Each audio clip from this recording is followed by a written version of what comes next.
All right. We're working on getting our left hand in shape. And the answer is Chopin. His etudes, the one in C minor, the Revolutionary, the one in C sharp minor, and also good passages from Fantasy Impromptu and Ballade number 1. So I'm going to jump around from just left hand alone, very pass, and passages from each one. And I'm going to start off in the C sharp minor.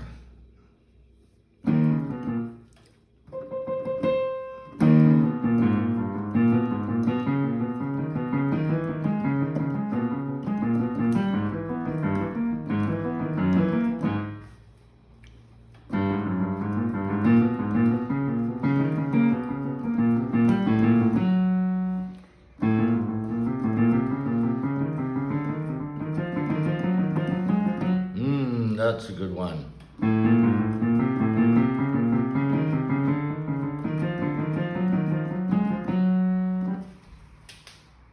A little sip of the coffee here. Okay, in the middle of the C sharp minor etude, there's this passage.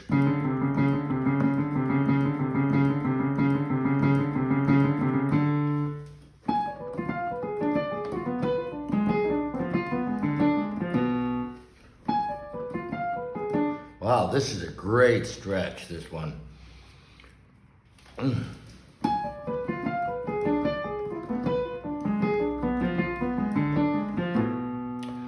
You know, there's times where I wondered, like, okay, what's the right fingering on this passage? Because it's a huge stretch, and sometimes, okay, like this one's a good example in Fantasy Impromptu, this E major, big stretch. Now you could also flip that over. But then I came to the conclusion, no, Chopin actually wanted you to stretch that finger and do that because then I found out in other pieces, you don't have an option of flipping over. You have to stretch. So I know that there's times I go, wow, did he really want us to stretch this much? And the answer is yes. And you'd be surprised, just do that stretch for a few days and it will loosen up.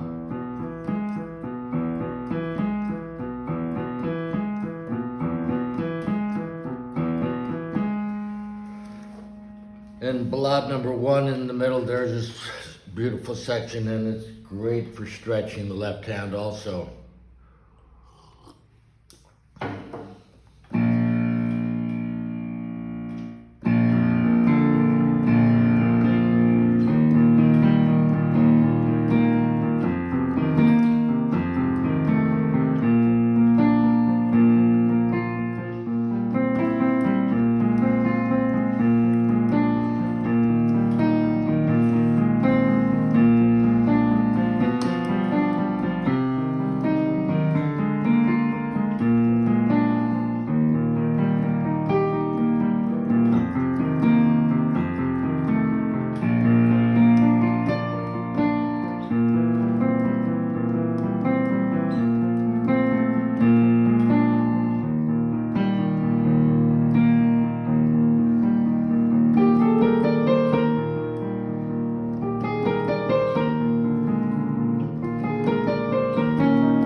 Okay, now let's move to the Revolutionary Etude. That one is just absolute king for making the left hand smooth, subtle, quick, and turn it into Frankenstein.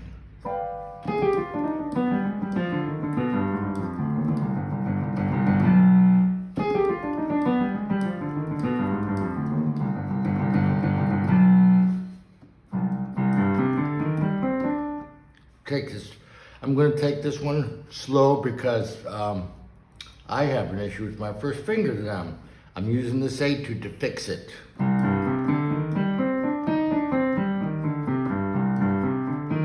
Here's the difficulty, the corner. I call it a corner. Practicing corners my teacher from Juilliard taught me to do.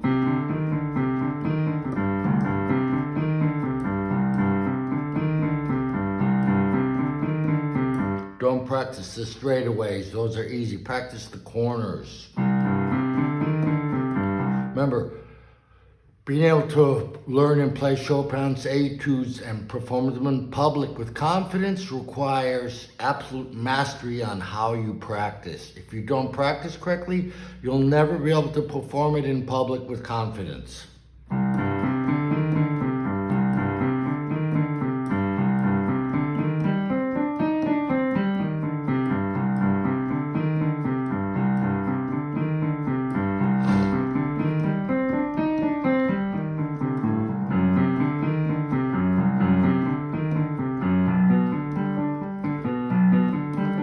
I'm gonna, just on this passage, on each chord, I'm gonna do it 5-10 times.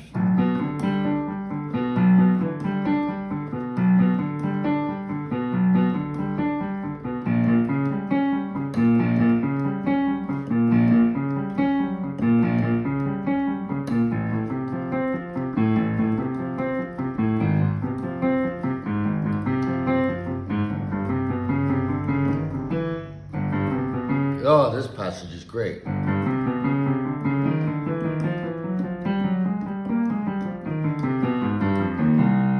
So that's a G7 chord. It's dominant, but it has all the alterations. The flat ninth, the ninth, the raised ninth, the 11th, and the raised 11th, and the raised 5th, everything. All from the natural harmonic minor scale.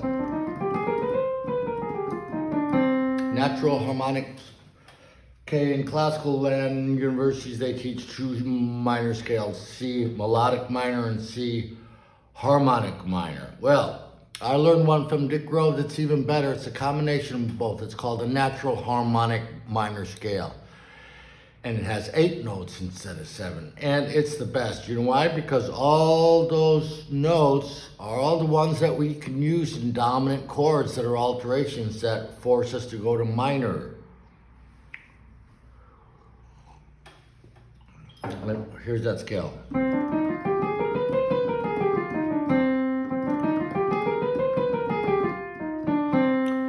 So, on a G7 chord, first alteration, flat 9. Once you see that flat 9 on a dominant chord, we know we're going to minor, not major. So, once the dominant chord becomes where it's going to lead us to minor, you have all these extensions. Okay, flat 9, then there's raised 9, suspension, the 11th, raised 11, and then raised 5, flat 9. Which is one of my favorite. Chopin loved that. He used that all the time in this one too.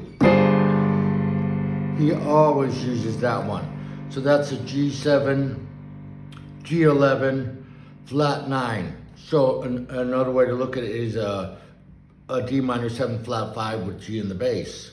That's a great altered dominant chord. Anyway, the natural harmonic minor scale has all those alterations in them. It makes the most sense. So, something to think about. All right, getting back to the left hand, Chopin C minor etude. This great passage in the set middle.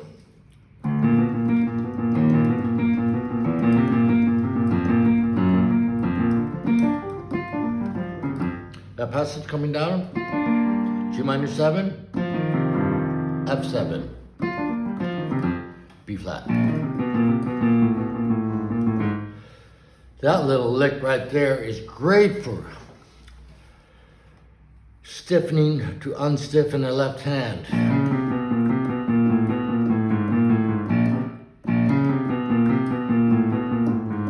Chopin, as a teacher, when he got a student, the first thing he focused on with the students was removing any stiffness in the hands. And Chopin was the master at that. The reason I love Chopin so much for technique is he had an understanding of what the human hand could and could not do more than any of the great virtuosos. Better than Liszt and Rachmaninoff even. I mean, they had technique as good or better than Chopin possibly, but Chopin had an understanding that they did not have. So he, to me, is the doctor when it comes to piano technique.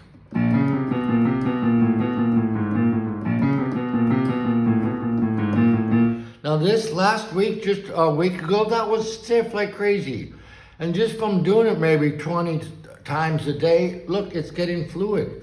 Now my goal by December, by Christmas time, is have some of these Chopin etudes in shape.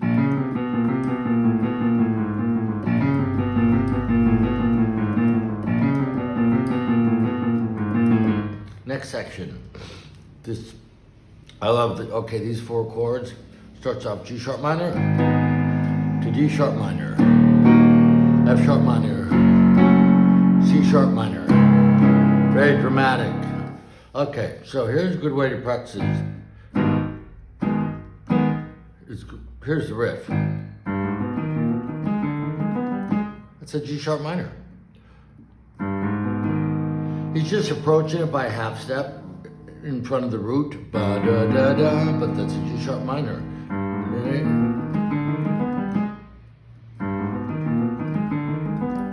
Takes that G sharp simple minor, try it, and makes it more interesting, doesn't it?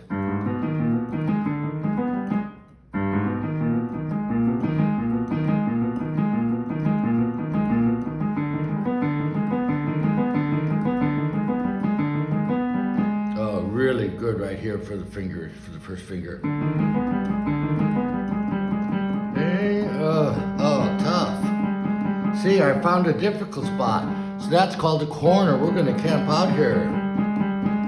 We're going to make that difficult spot the easy spot by focusing on that corner.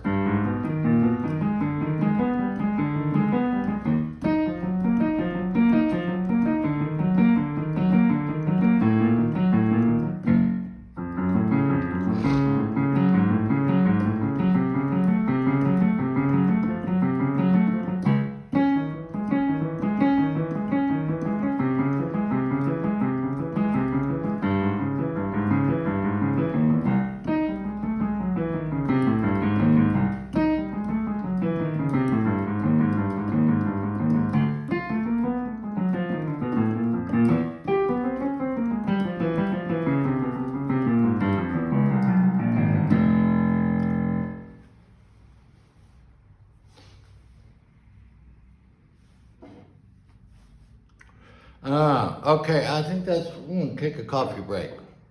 What great left-hand stuff, man. You follow me on these videos, you watch by Christmas time. I'm 64 years old and this hand is gonna be in great shape by Christmas time. I know it is. I'm already seeing great results just from focusing on Chopin's etudes. I'm seeing great results in my left hand. Stiffening from not playing for half a year because I moved from the United States to Thailand, and stiffening from surgery on my left hand. So, but the doctor, Mr. Chopin, is fixing it.